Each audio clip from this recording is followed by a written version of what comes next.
Be informed. Be alert. The information you need to know about COVID-19 vaccine.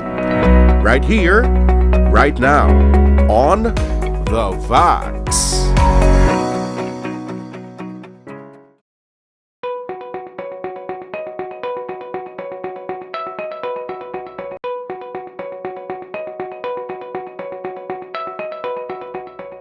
Sa balangko na ang init sa adlaw, no, usually early sa kagahan, no, sa kagahon, no, mas early morning sunlight, no, usually ang mga lapsag ni bala ginapainit sa mga iloy nila, no, para ma-stimulate daw ang vitamin D sa lawas para ang ilaw nga tulan magbakod, no, usually inang ginahimo nga kasi sa nagabulad sa adlaw, no, na ano, no,